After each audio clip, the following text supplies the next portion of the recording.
first, let's just start with some of the things you spoke about. Let's start with public safety.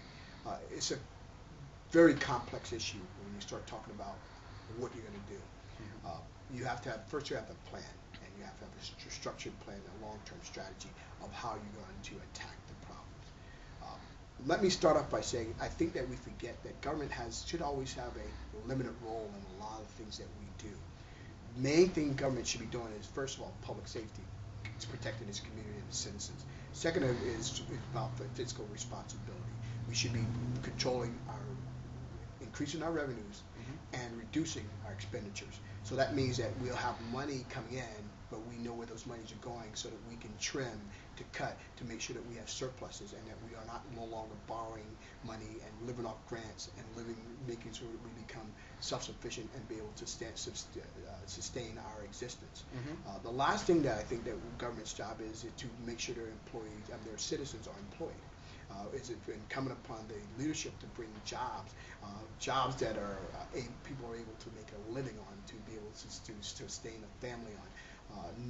Anyone can bring in the McDonald's and the low-end jobs. We want someone to bring us jobs with a good wage and to also have benefits, so that person that we're trying to impact on the criminal end can step out of that criminal element now because they have a legitimate place to go to make an income. So now we've already done two things. We've made them gainfully employed, and we've probably taken them out of play of considering being into the underworld, into the negativity out there, to being involved in crime. So now that leads me back to our public safety, our crime fighting analysis or approach.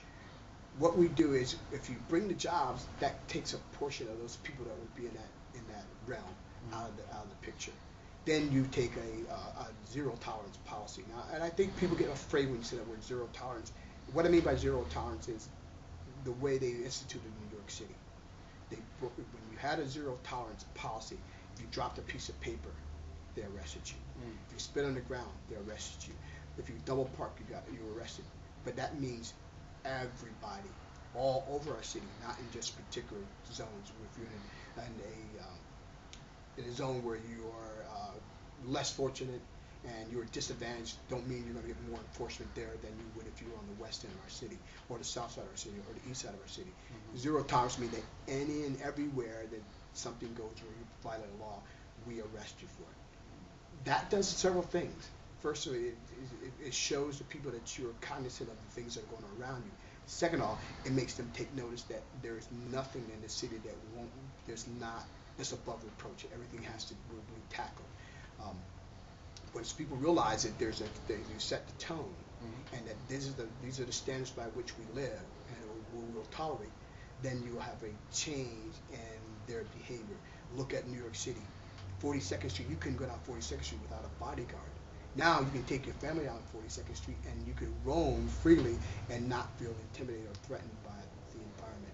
And that's the kind of thing we have to bring back downtown, that we are a safe environment that you can bring your family to, and you can enjoy all the amenities of what we have to offer without having to be fearful that something's going to happen to you. Right now, our perception is that things are very dangerous in the city of downtown, and that you, as an individual or as a person in the city, you're unsafe.